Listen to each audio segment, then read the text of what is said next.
Hi friends, நம்ம இன்றைக்கி தூதுவளை துவையல் செய்ய போகிறோம். அதுக்கு இந்த மாதிரி தூதுவளை நான் ஒரு கட்டு எடுத்துருக்கேன். எடுத்து இந்த மாதிரி முள்ளுலாம் இருக்கும். இந்த மாதிரி கத்திரிக்கோல் எடுத்து இந்த இலையை மட்டும் கட் பண்ணிக்கோங்க, இல்லைனா முள் குத்தும். இலையை மட்டும் கட் பண்ணி நான் வாஷ் பண்ணி வச்சுருக்கேன். இப்போ மழை பெய்யுது. இந்த மழை சமயத்தில் இந்த மாதிரி தூதுவளை துவையெல்லாம் சாப்பிட்டா கோல்டு நம்மளுக்கு குறையும்.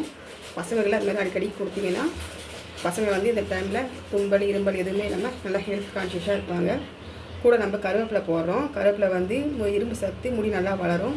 கொத்தமல்லி சாப்பிட்டா பசி நல்லா எடுக்கும். புதினா நல்லா ஃப்ளேவர் வாசனையாக இருக்கும். அது கூட இஞ்சி நம்ம ஒரு பெரிய துண்டாக ஒரு 25 கிராம் இருக்கும், அதை எடுத்து கட் பண்ணி வச்சுருக்கேன். காஞ்ச மிளகா காரத்துக்கு ஒரு 10. புளி நம்ம கண்டிப்பாக போட்டாகணும், அப்போ தான் சுள்ளுன்னு இருக்கும். ஒரு கைப்பிடி இது மாதிரி கையில் அமுத்துனா ஒரு கைப்பிடி புளி. அப்புறம் பூண்டு ஒரு 30 பல்லு கிட்ட நான் எடுத்திருக்கேன். இது அப்புறம் உருட்டு உளுந்து, இது கொஞ்சம் ஒரு கைப்பிடி எடுத்துக்கோங்க. இது எல்லாத்தையும் போட்டு இப்போ வதக்கலாம். இப்போ வதக்கிறதுக்கு நம்ம நல்லெண்ணெய் ஊற்றிக்கலாம். ஒரு 2 டீஸ்பூன் நல்லெண்ணெய் 2 டீஸ்பூன் ஊற்றிக்கலாம். ஃபஸ்ட்டு உளுந்து போட்டுக்கலாம். உளுந்து போட்டதுக்கப்புறம் நல்லா பொன்னிறமாக வறுத்துக்கலாம். போட்டுட்டு அதை எடுத்து வச்சுட்டு எல்லா சாமானையும் சேர்த்து வறுத்துக்கிறேன். உளுந்து மட்டும் நான் எப்போயுமே அரைக்க சொல்ல லாஸ்ட்டாக போடுறேன், அதை மட்டும் ஃபஸ்ட்டே எடுத்துருவேன். எடுத்துக்கலாம். இப்போ உளுந்து எடுத்தாச்சு.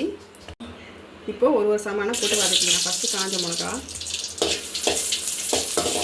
2 வதக்கு வதக்கினதுக்கப்புறம் இஞ்சி பூண்டு எல்லாம் போட்டு அதை ஃபஸ்ட்டு வதக்கிக்கலாம்.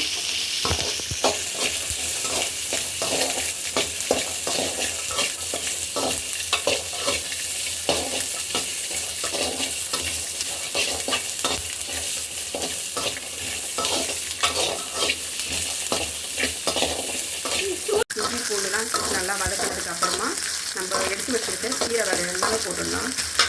ஃபஸ்ட்டு முடக்கத்தான்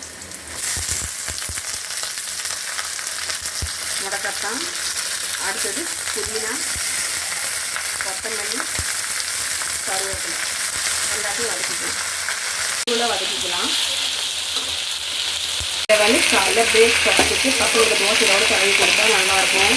ப்ரெட்டில் தடவி கொடுத்தா பசங்க காலையில் டிஃபனுக்கும் அப்படின்ட்டு ஏதாவது சாப்பிட்டு போகிறதுக்கு இது ஹெல்த்தியாக இருக்கும். தூதுவளை துவையல் அவ்வளோ ஹெல்த்தியாக இருக்கும்.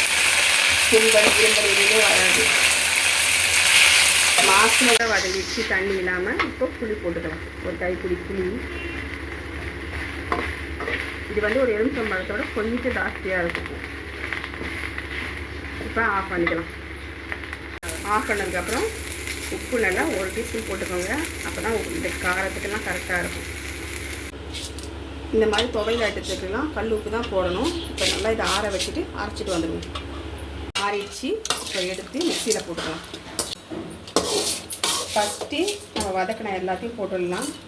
மிக்சியில் போட்டாச்சு. இதை ஃபஸ்ட்டு நல்லா நைஸாக அரைச்சிட்டு வந்துடுவோம். அரைச்சதுக்கப்புறமா உளுந்து போட்டு நம்ம அரைச்சிக்கலாம். ஏன்னா அப்போ தான் கிறிஸ்பியாக இருக்கும், சாப்பிட சொல்ல நல்லாயிருக்கும். நல்லா ஒரு 4 சுற்று சுற்றி எடுத்துட்டேன். இப்போ தண்ணி ஒரு 1/2 டம்ளர் ஊற்றிக்கலாம் நம்ம. அப்போ தான் அது நல்லா நைஸாக அரையும்.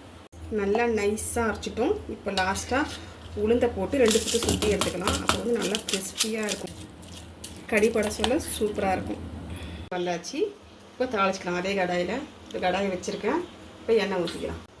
நல்லெண்ணெய் தான் ஊற்றுறேன். ஒரு 2 டீஸ்பூன் வச்சுருக்கேன். இப்போ கடுகு போட்டு தாளிச்சிக்கலாம்.